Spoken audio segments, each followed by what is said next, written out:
오늘 이야기는 전북 익산에 살고 계신 20대 여성분이 보내주신 사연입니다. 과연 어떤 사연일지 이야기로 만나보겠습니다.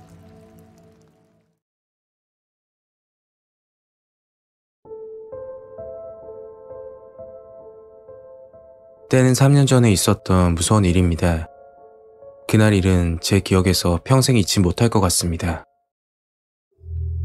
학생 때부터 옷에 관심이 많아서 인터넷 쇼핑을 즐겨 하고는 했죠. 남들이 보면 좀 유별나다 라고 생각했을지도 모르겠습니다. 먹는 데 쓰는 것보다 옷을 사는 데 투자를 더 많이 했을 정도니까요. 그러다 보니 옷장에는 안 입는 옷들이 꽤 많았습니다. 직장 때문에 혼자 원룸에 사는데 옷이 많아지니 방은 점점 좁아지고 이대로는 안 되겠다 싶어서 안 입는 옷을 처분하려고 생각을 했죠.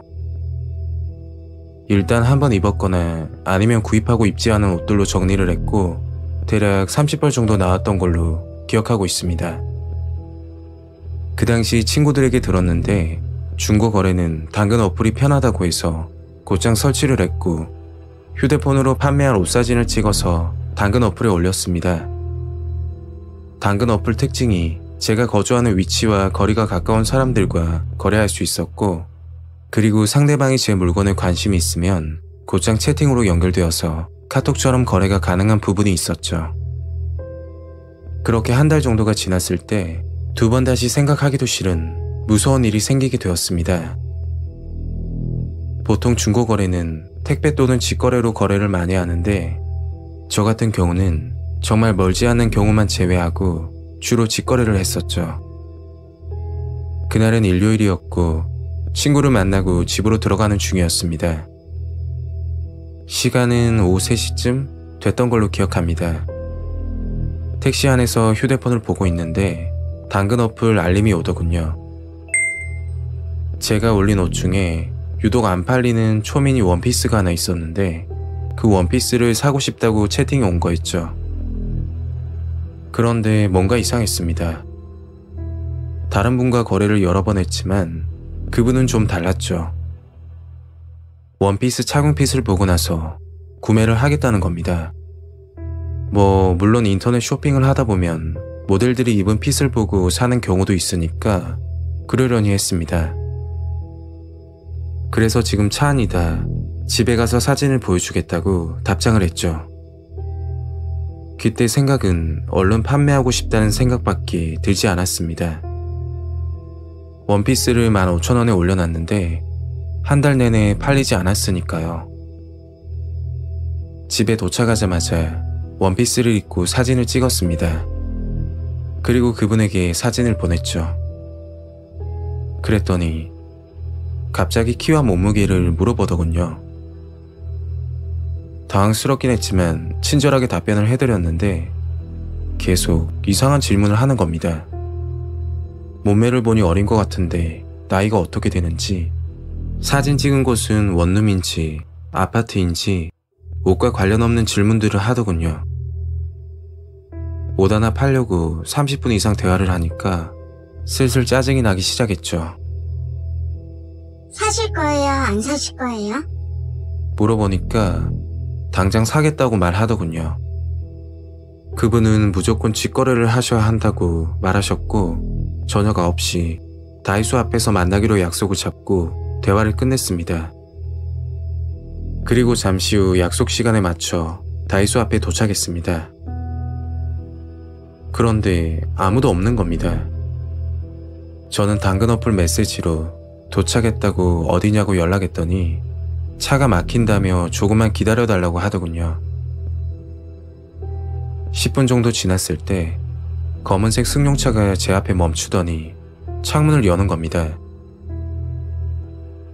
차 안에는 남자분이 타고 있었는데 저 원피스 거래하려고 했던 사람인데요. 그 말을 듣는 순간 당황스럽기도 하고 어이가 없었습니다. 당연히 여자인 줄 생각해서 사진까지 보냈던 건데 지금까지 이야기했던 사람이 남자라니까 온몸에 소름이 돋더군요. 그 남자는 여자친구 선물용으로 원피스를 산다고 말했습니다. 좀 찜찜한 기분이 들긴 했지만 일단 팔고 보자라는 생각에 원피스를 넣은 종이 가방을 보여주면서 15,000원이라고 말했죠. 그러니까 끔찍한 소리를 하는 겁니다. 10만원 줄 테니까 데이트 한번 하자고 말하는 거였죠. 저는 단호하게 거절했고 거래 안 할 거면 먼저 간다고 뒤돌아서는데 그 남자가 차에서 급하게 내리더니 따라오는 겁니다. 저 진짜 관심 있어서 그런데 잠깐만 시간 내주세요. 너무 무서워서 뒤도 안 돌아보고 빠른 걸음으로 집으로 향하는데 순간 아차 싶더군요. 당근 어플로 그 남자가 물어봤던 질문이 생각이 났는데 아파트에 사는지 원룸에 사는지 물어봐서 제가 직장 때문에 혼자 원룸에 산다고 이야기를 했었거든요. 당연히 여자분인 줄 알았고 같은 동네에 산다고 하니까 방심을 했던 것 같습니다. 그 남자는 계속해서 저를 뒤따라왔고 이대로 집으로 가다가는 위험할 것 같다는 생각이 들어서 집 반대 방향으로 향했습니다. 그리고 눈앞에 편의점이 보이길래 급히 들어갔죠. 편의점 사장님인지 알바를 하시는 분인지 모르겠는데 자초지종을 설명하면서 경찰을 불러달라고 말을 했습니다. 그 남자는 편의점 밖에서 저를 계속 쳐다보고 있다가 돌아가더군요. 잠시 후 경찰분이 도착하셨고 집 앞까지 데려다 주면서 무슨 일이 있으면 연락하라고 명함을 주시고 돌아가셨죠. 집으로 돌아왔는데도 심장이 뛰고 긴장이 돼서 그날 밤 겨우 잠이 들었습니다. 그런데 2달쯤 지나 무서운 기억도 점점 흐려져 갈 때쯤 생겼던 일입니다. 그날 퇴근 후 집으로 들어가는데 문 앞에 택배 상자가 보이는 겁니다. 집으로 들고 들어가서 택배를 확인하는데 너무 놀라서 아무 말도 나오지 않더군요. 택배 상자 안에는 남자 속옷과 사용했던 콘돔들이 들어있는 겁니다.